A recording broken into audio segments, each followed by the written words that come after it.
Coucou tout le monde, aujourd'hui on se retrouve pour une nouvelle vidéo. J'ai décidé de parler d'un sujet qui touche les étudiants et aujourd'hui on va parler de comment trouver son appartement. Vous avez été beaucoup à me le demander, à me dire j'ai peur de me tromper pour l'année prochaine, c'est la première fois que je ménage dans un appartement, que faire, comment gérer son budget, etc. etc. On va en parler de suite dans cette vidéo, donc c'est parti. En premier lieu, on va parler du budget. Le budget, je vous conseille de faire le total, c'est-à-dire le budget que vous aurez pour tout ce qui concerne les courses, le transport, le loyer, l'électricité, etc.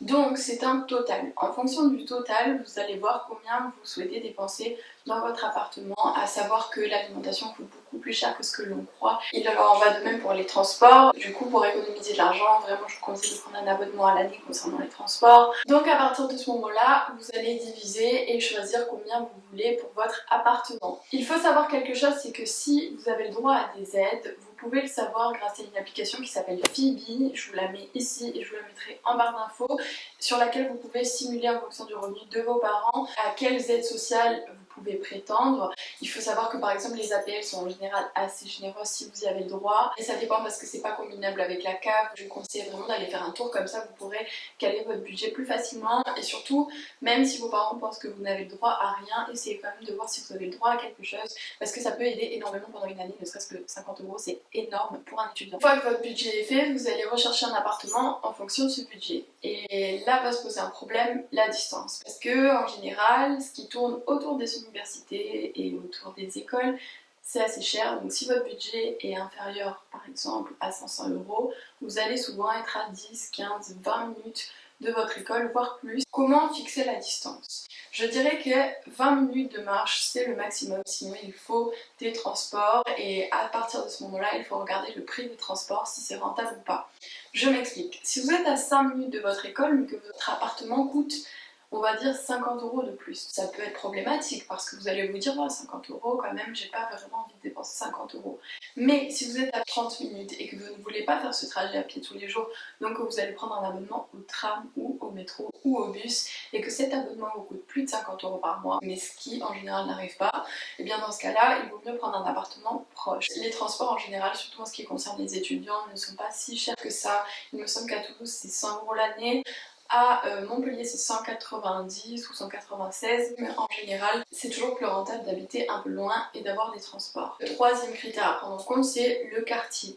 Pourquoi le quartier? Parce qu'on ne s'en rend pas forcément compte, mais moi je vous conseille avant de signer votre contrat d'aller faire un tour sans votre agent immobilier, un petit peu à l'improviste dans le quartier pour voir comment il fonctionne, quelle est sa fréquentation. Si jamais vous êtes une fille par exemple et que vous ne voulez pas être dans un quartier qui craint entre guillemets, c'est mieux d'aller faire du repérage. Personnellement je l'avais pas fait, je l'ai beaucoup regretté, mais je vous parlerai de mon expérience à la fin. La troisième chose à prendre en compte, c'est les commerces. Est-ce qu'il y a des commerces à proximité? En général quand vous habitez dans une grande ville, avoir une voiture ça ne sert à rien, mais si votre commerce à proximité c'est seulement un Spar, ça va être compliqué au niveau de la monnaie. Bien sûr vous aimeriez aller dans un Leclerc, mais vous n'avez pas forcément la musculature suffisante et l'énergie pour transporter un sac de 10 kg de course d'un bout à l'autre de la ville, puisque souvent les grandes surfaces sont carrément en dehors de la ville. Je vous conseille vraiment de regarder les commerces qui sont à proximité. Par exemple si vous avez des épiceries pas très chères à proximité de votre quartier ou carrément dans votre rue, c'est le mieux. Tout ce qui est Spar, Monoprix, etc. ça coûte vraiment très cher. C'est pour ça qu'il faut trouver le juste équilibre entre quartier sécure, résidentiel, vous êtes en mode oh là là, trop cool, je vis qu'avec des vieux, et quartier vivant, parce qu'il vous faut un minimum de lieux où vous pourrez faire vos courses sans coltiner la voiture. La quatrième chose à prendre en compte, c'est la vie étudiante. Alors en général, pour faire la fête, ça sera dans le centre-ville ou carrément à l'extérieur de la ville pour certaines grosses boîtes, et je vous conseille pas forcément d'habiter à côté de ces lieux d'activité parce que ça va vous saouler, vous allez avoir du bruit tout le temps, ça va être compliqué pour travailler. Quand vous voulez sortir, si vous sortez une fois, 2 fois par semaine, vous pouvez très bien y aller avec des transports, puisque les transports dans les grandes villes, ils durent jusqu'à très tard. Inutile de vouloir habiter à tout prix dans le centre-ville, là où il y a tous les bars, etc. Ça va juste vous saouler. Une autre question qu'on peut se poser, c'est comment est-ce que je trouve mon appart? Alors je connais quelques sites qui sont pas mal. Déjà vous pouvez faire un tour sur Se Loger parce que ça regroupe toutes les agences immobilières pratiquement. Vous n'allez pas aller spécifiquement d'abord sur un site, puis sur un autre, puis sur un autre.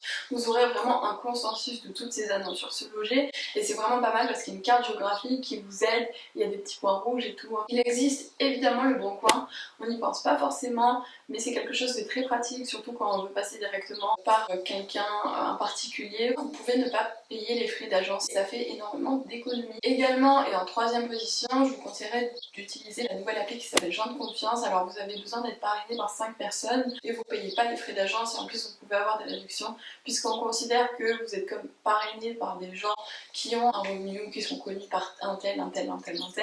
Ça peut faire baisser le prix du loyer parce que la personne aura moins de difficultés à vous louer l'appartement qu'à quelqu'un de totalement inconnu. Donc le principe est discutable, mais ça peut être très pratique si jamais vous pouvez être parrainé. Finalement, on arrive à la recherche de cet appartement. Comment cet appartement doit être? Alors la première chose, inutile de viser trop grand, ça ne vous servira à rien, surtout si vous êtes dans des études du genre prépa, etc. Vous n'allez pas vraiment jouir du confort de votre appartement en mode oh je vais faire une fête dedans, de toute façon c'est pratiquement impossible en immeuble.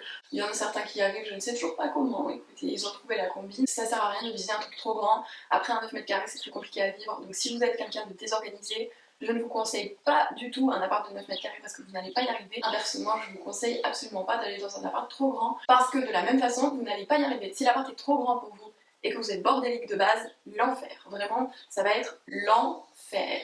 Donc, en général, un 16 à 20 mètres carrés, c'est plutôt l'idéal pour un étudiant. Maintenant, il y a une deuxième chose qu'on regarde, c'est le rez-de-chaussée ou le premier étage, ou le deuxième, ou le troisième, etc.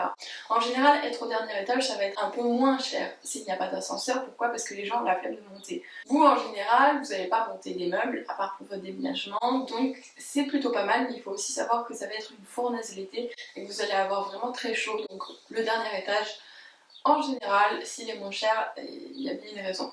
Pareil pour le rez-de-chaussée, la chose très embêtante avec le rez-de-chaussée, même si on évite en général les bruits de rue, et du coup c'est vraiment génial pour ce point-là, c'est que vous n'aurez jamais la lumière du jour pendant l'hiver. Et ça, je vous conseille d'y faire très attention parce que quand vous allez louer votre appartement en général, ça va être pendant l'été, en mai, en juin, en juillet, en août à la limite, mais vous savez pas encore ce que ça va être le mois de décembre.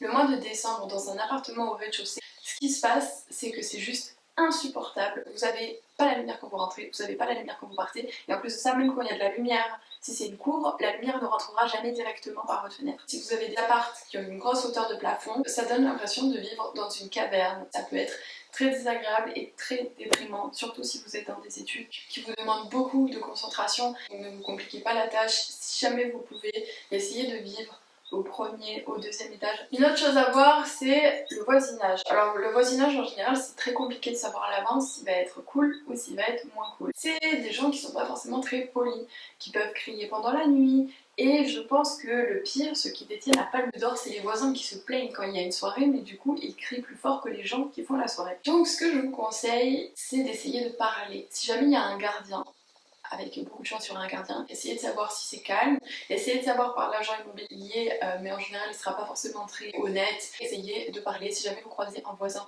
au immeuble, avec un peu de chance c'est pas celui qui fait du bruit, et donc demandez-lui s'il y a beaucoup de bruit, s'il y a souvent des soirées, comme ça vous pourrez savoir un petit peu avant de vous installer, parce que les problèmes de voisinage, ça peut vraiment être insupportable. On va parler des résidences étudiantes, parce que les résidences étudiantes, j'avais regardé, et en général c'est assez cher, mais ce que vous avez c'est de l'avomatique, enfin la machine à laver dans une pièce, vous avez des salles d'études, etc.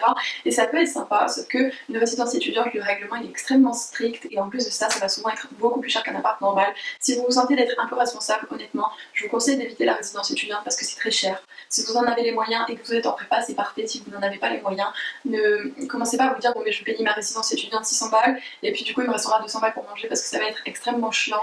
Le dernier point à prendre en compte, c'est les charges. Essayez de privilégier un appartement avec les charges qui sont comprises. Si les charges comprises elles sont vraiment énormes, ça va pas forcément valoir le coup si vous savez que vous allez avoir une consommation d'électricité et d'eau plutôt faible. En général, c'est toujours plus agréable d'avoir quelque chose avec les charges comprises parce que vous n'allez pas avoir de surprise à la fin du mois en mode oh, j'ai dépensé autant d'eau. Pour finir, je vais vous parler de mon expérience. Donc mon expérience, elle est pas catastrophique mais pas loin, j'étais à 20 minutes de ma prépa. Par contre je vivais dans un quartier assez compliqué, il y avait du trafic de drogue énormément, chose que j'avais pas du tout vu en été parce que le trafic était un peu mort. Dès que je sortais de chez moi, il y avait des trafiquants. Alors faut savoir que leur but c'est pas de faire fuir les clients, c'est pas d'agresser les gens, donc il n'y avait pas vraiment de problème à proprement parler, mais c'est plus qu'il y avait souvent des flics, l'ambiance a été pesante.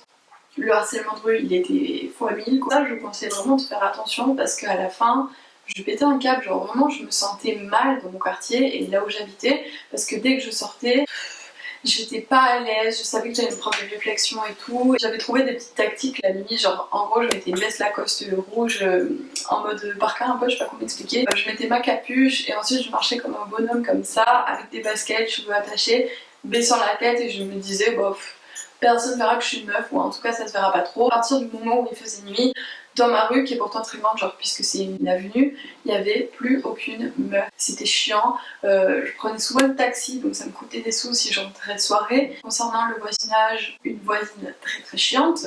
Voilà, d'ailleurs je lui ai dit ce que je pensais le jour où j'ai déménagé il y a une semaine. C'était pas insupportable, j'aurais pas déménagé à cause d'elle. J'étais dans une ancienne résidence étudiante donc je payais pas du tout le tarif d'une résidence étudiante mais j'en avais entre guillemets des avantages. Vous êtes dans des logements pas chers, donc il va y avoir des gens partout, surtout des étudiants, donc ça peut être cool. Finalement, quelles sont les erreurs que je ne referai pas? C'est clairement d'habiter au rez-de-chaussée, ça a été la pire épreuve pour moi.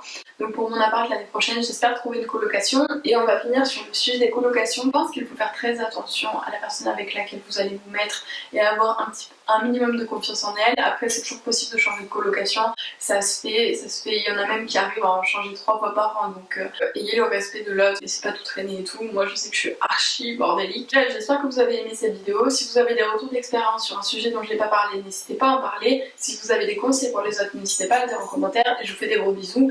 Jusqu'à la prochaine vidéo qui je pense sera le 20 mai. Pour faire une vidéo sur Parcoursup et le fameux jour. Genre en gros je vais faire ma journée Parcoursup en vlog. Et je pense que je vais pleurer, mais du coup si je pleure je vous montrerai pas.